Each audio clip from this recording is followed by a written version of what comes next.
So, folks, who is the Tea Party? Our politics supposedly have been dominated by them for the past 2 years. We were told these are people who are they're just people who have never been involved in politics before. They're people who are they're just so outraged at the profligate spending of this country. They're just about fiscal discipline, and all they care about is finances. They've never been involved in the politics. They come from all walks of life. They're Democrats, they're independents, they're Republicans, they're black, they're white.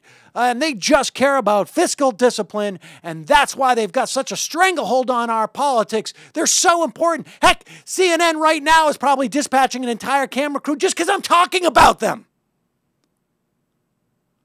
Well, ladies and gentlemen, it turns out none of that is true.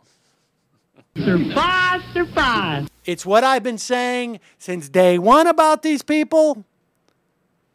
It's what many other people have been saying about them, and now we have empirical proof. And of course, if you're a Tea Partier, the words empirical proof mean we have actual data, numbers.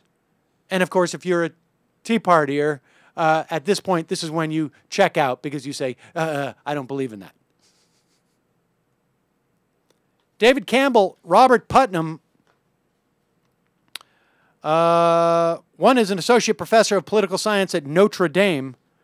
The other, a professor of public policy at Harvard. Well, of course. Of course. They're professors. What do they know? Numbers? Give me a break. Not only is the Tea Party an incredibly toxic brand now for the American people, it is also the disapproval of the Tea Party is climbing. In 2010, a New York Times CBS News survey found that 18% of Americans had an unfavorable opinion of it, 21% had a favorable opinion, 46% had not heard enough.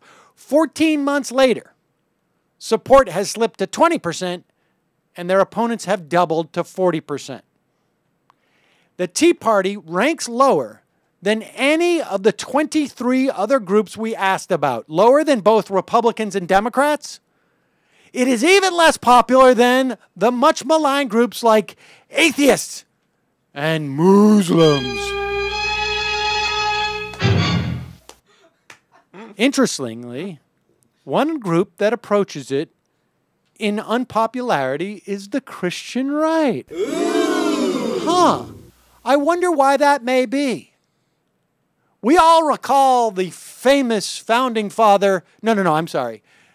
The famous Tea Partier dressed as a founding father who was at a press conference saying, we will give up the taxes if they repeal Don't Ask, Don't Tell.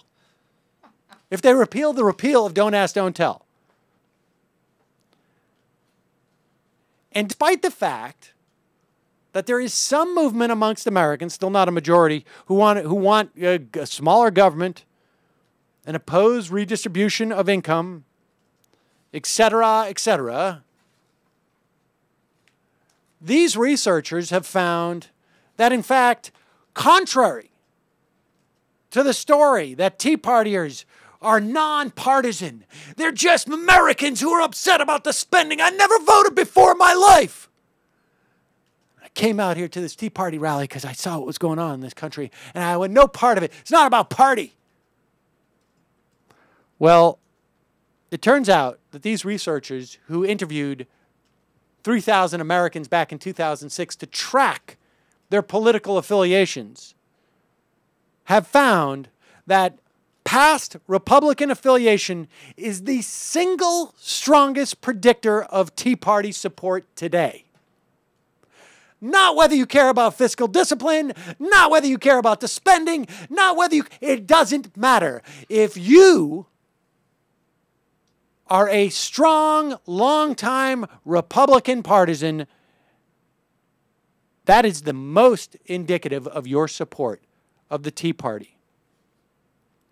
And it's not a creature of the Great Recession. People who have suffered from this economy are no more likely to become Tea Partiers than anyone else. So what do Tea Partiers have in common? Folks, sit down for this one. This is going to be shocking.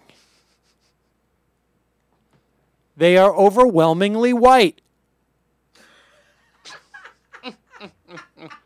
But even compared to other white Republicans, they had a low regard for immigrants and blacks long before Barack Obama was president, and they still do. Surprise, surprise. I'm going to have a heart attack. More important, they were disproportionately social conservatives in 2006. What? You mean it's not about fiscal discipline? It's just about the same old moral majority that we have known over the past 40 years from the Republican Party. Next to being a Republican, that means the number 2 determinant factor as to whether or not you are a Tea Party supporter after being a Republican was a desire back in 2006, before there was a Tea Party, to see religion play a prominent role in politics. Who knew? I mean, me. I knew. They seek, quote, deeply religious elected officials, approve of religious leaders engaging in politics, and want religion brought into political debates. The Tea Party generals may say their overriding concern is smaller government, but not their rank and file, who are more concerned about putting God in government.